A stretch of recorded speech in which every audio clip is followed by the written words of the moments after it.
So I'm sure you've heard the adage, if you fail to plan, you plan to fail. So what I want to talk to you today about is how does a real estate agent structure their ideal day? I'm Justin Woodall with Growth Minded Agents.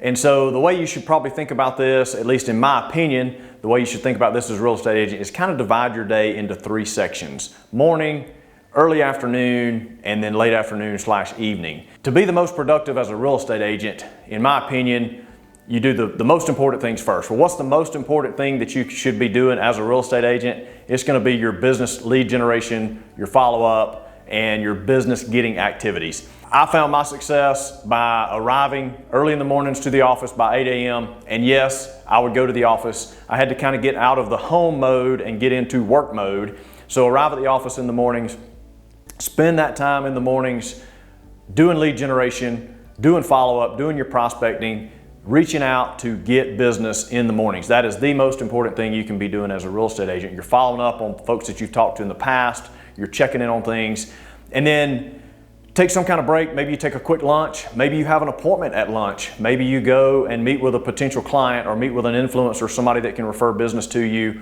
Have an intentional lunch. Maybe it's a quick office lunch.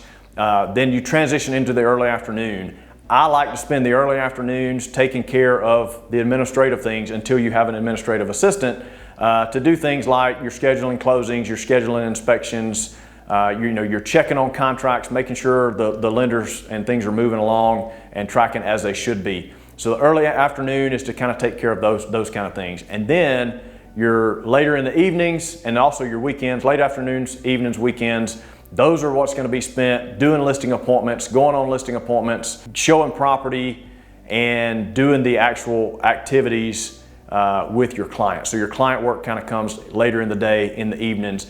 And why do I say that? Well, that's when most people are available. If you're going to go show a house or you're going to meet with someone about listing a house, most of them are available in the evenings or on the weekends. That's when they want to meet, or late afternoons.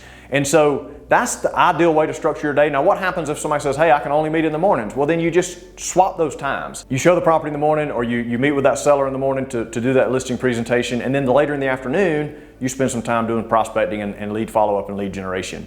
So that's my recommendation. And what I see a lot of agents fall into is they don't plan it that way. They don't block their time. They don't block their schedule and their calendar. And they end up chit-chatting at the water cooler, or getting on social media and scrolling for a couple of hours, or looking at reels, and they just end up wasting a lot of time. And at the end of the day, they don't have anything to show for it. It's been a very unproductive day. And so I always made it my goal to spend that time in the mornings and to set at least one appointment that day, whether it was an appointment to show a property or whether it was an appointment to meet with a seller. My goal was to set an appointment every day.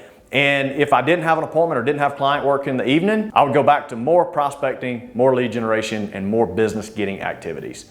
Hope that's helpful for you.